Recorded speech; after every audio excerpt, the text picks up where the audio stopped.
Bonjour, bienvenue sur la voix de Morgane. Merci d'être là, j'espère que vous allez bien. Alors, aujourd'hui, première lecture, je vais lire Olympe de Gouges, Déclaration des droits de la femme et de la citoyenne, le texte au programme du baccalauréat. Dans une seconde lecture, je lirai les textes complémentaires dans mon édition qui précèdent ou qui succèdent à ceux d'Olympe de Gouges et d'autres textes de la même autrice d'ailleurs. Et voilà, tout simplement. Est-ce que j'ai tout dit? Oui, alors, ce sont des lectures sans montage, sans coupure, à voix humaine et qui fait la part aussi à l'erreur, comme l'erreur est humaine, voilà.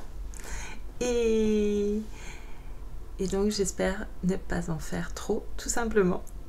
Je vous remercie en tout cas pour votre écoute et je vous dis à tout à l'heure. Déclaration des droits de la femme et de la citoyenne 1791.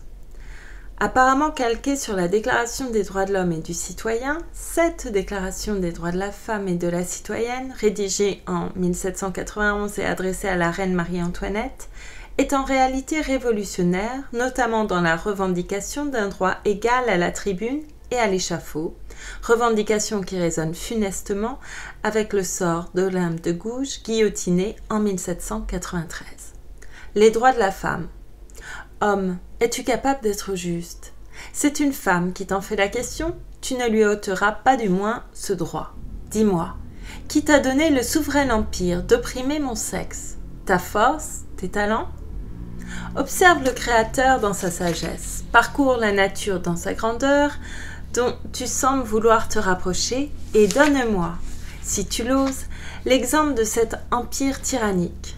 Remonte aux animaux, consulte les éléments, étudie les végétaux, jette enfin un coup d'œil sur toutes les modifications de la matière organisée, et rends-toi à l'évidence quand je t'en offre les moyens. Cherche, fouille, distingue, si tu le peux, les sexes dans l'administration de la nature.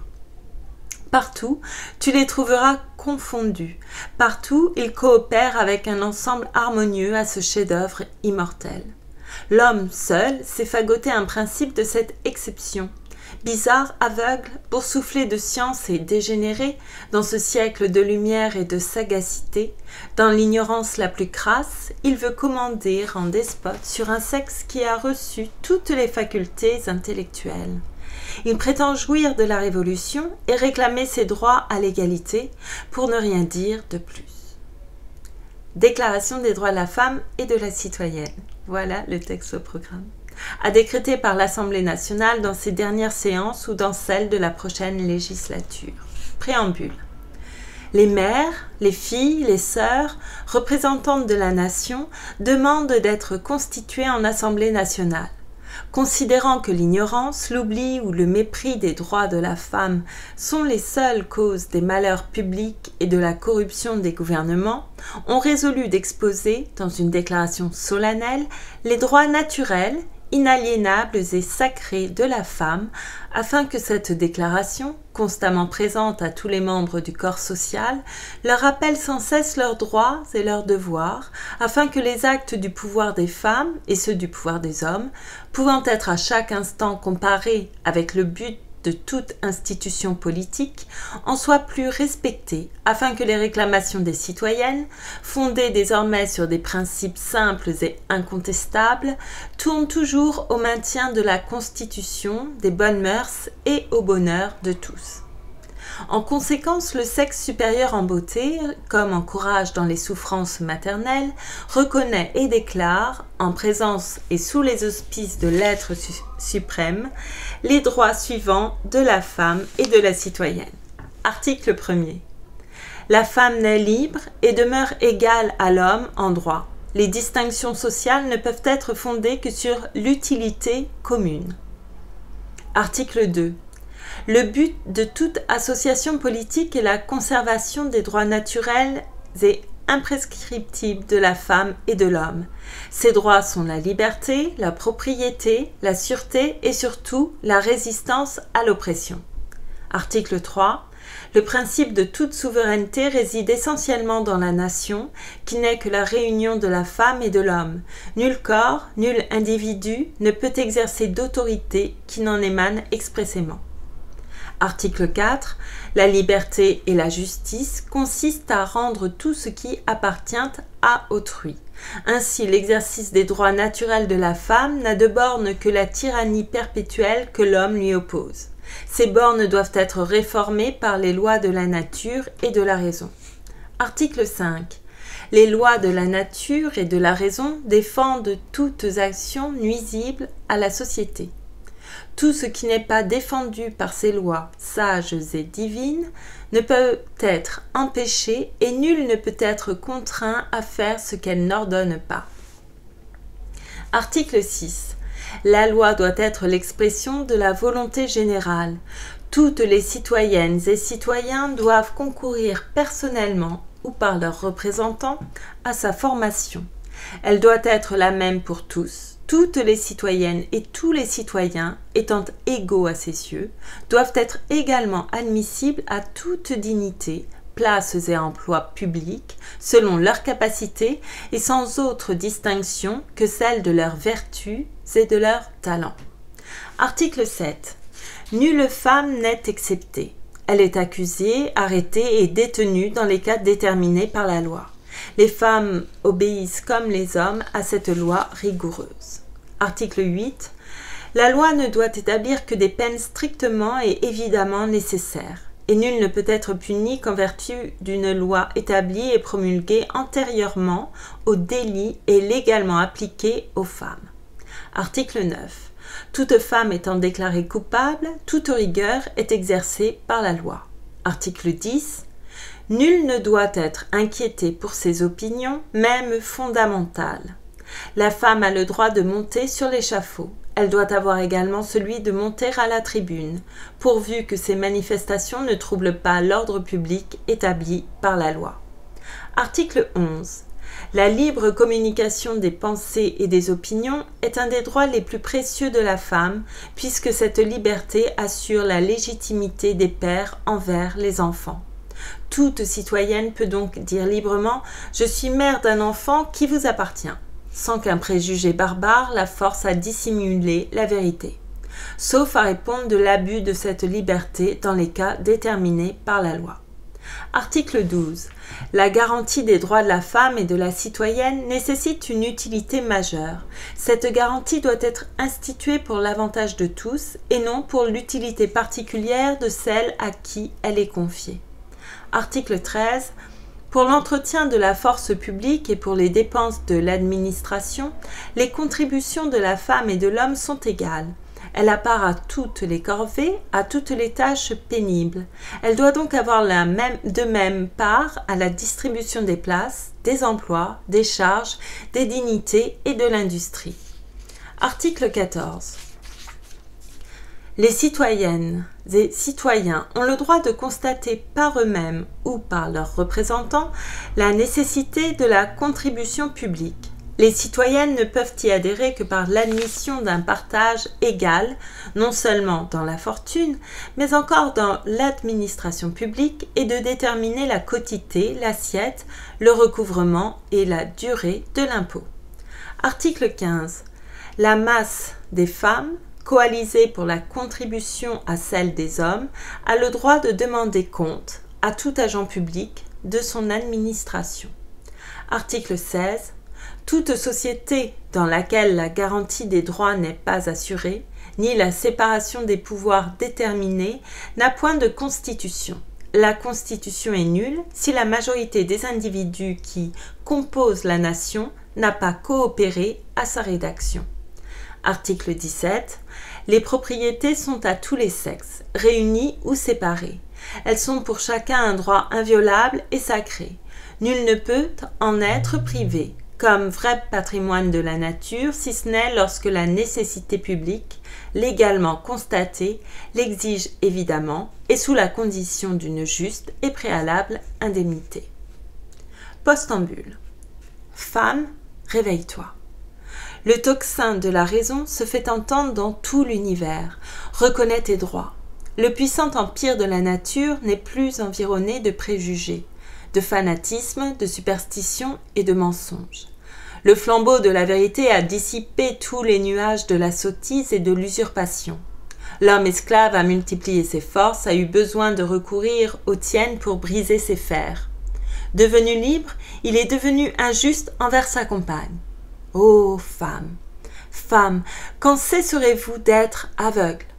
Quels sont les avantages que vous avez recueillis dans la Révolution? Un mépris plus marqué, un dédain plus signalé. Dans les siècles de corruption, vous n'avez régné que sur la faiblesse des hommes. Votre empire est détruit. Que vous reste-t-il donc? La conviction des injustices de l'homme? La réclamation de votre patrimoine fondé sur les sages décrets de la nature? Qu'auriez-vous à redouter pour une si belle entreprise? Le bon mot du législateur des noces de Cana? Craignez-vous que nos législateurs français, correcteurs de cette morale longtemps accrochée aux branches de la politique, mais qui n'est plus de saison, ne vous répètent: Femmes, qu'y a-t-il de commun entre vous et nous? Tout. Auriez-vous à répondre?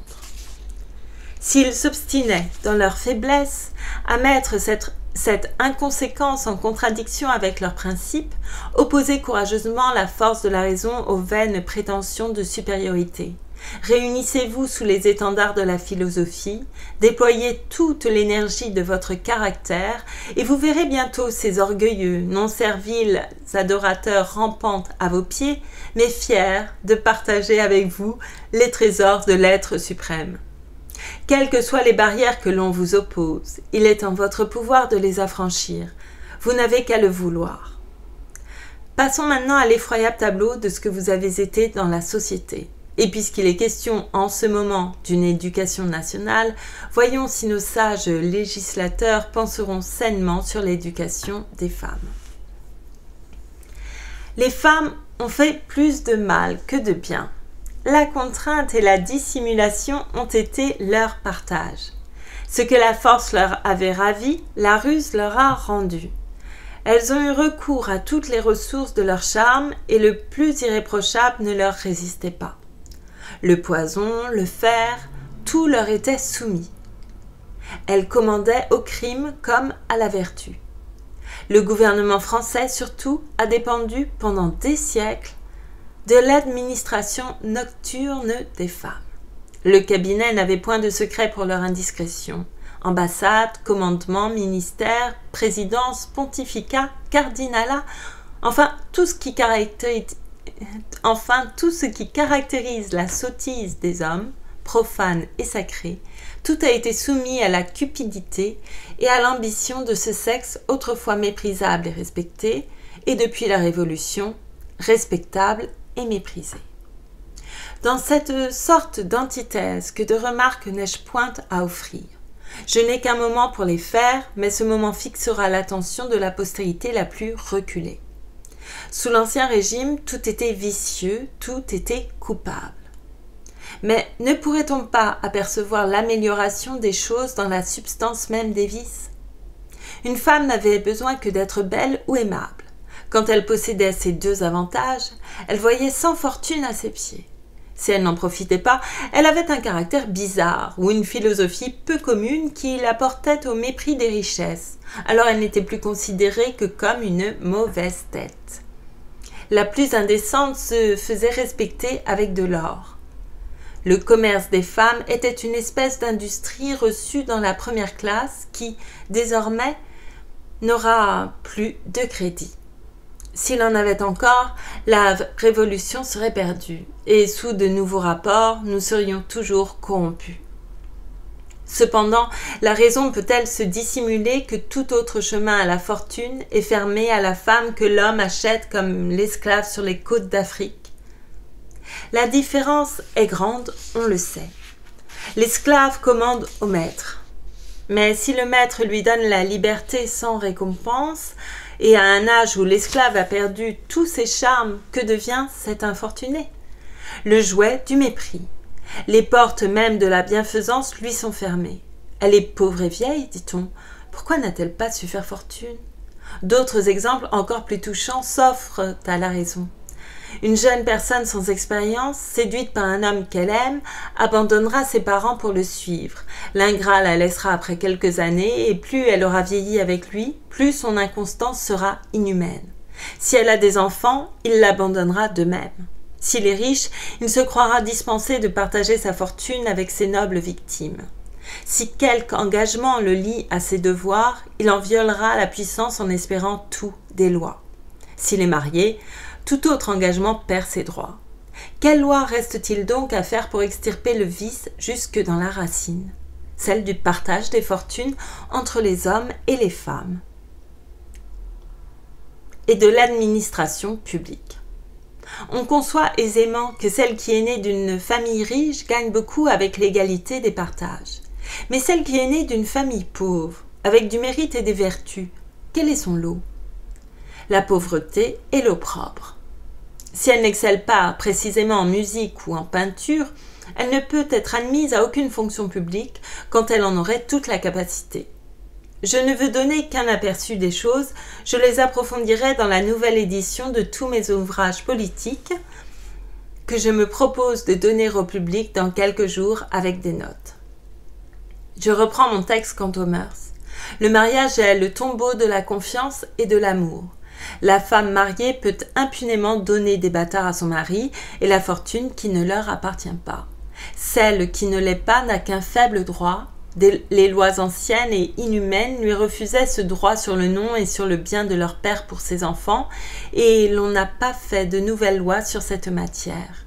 Si tenter de donner à mon sexe une consistance honorable et juste est considéré dans ce moment comme un paradoxe de ma part, et comme tenter l'impossible, je laisse aux hommes à venir la gloire de traiter cette matière. Mais, en attendant, on peut la préparer par l'éducation nationale, par la restauration des mœurs et par les conventions conjugales.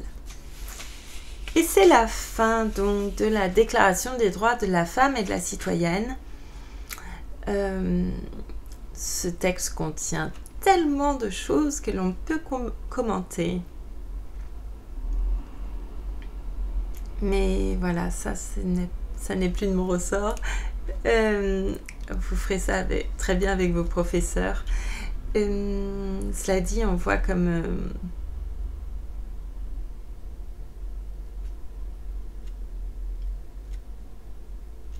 elle fait part de son expérience de vie et aussi on voit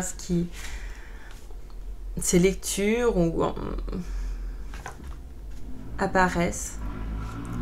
On voit beaucoup de choses, voilà. Je suis désolée si vous entendez des bruits de moteur. Très bien. Alors, je vous donne rendez-vous pour la seconde lecture sur cette déclaration des droits de la femme et de la citoyenne. Nous verrons les textes de l'âme de gauche, enfin des extraits de textes qui ont précédé la rédaction de la déclaration et des textes aussi qui l'ont suivi, ainsi que d'autres autrices et auteurs. Voilà, je vous remercie beaucoup pour votre écoute. Faites bien attention à vous et bon courage si vous révisez. Voilà, je vous remercie. À très bientôt.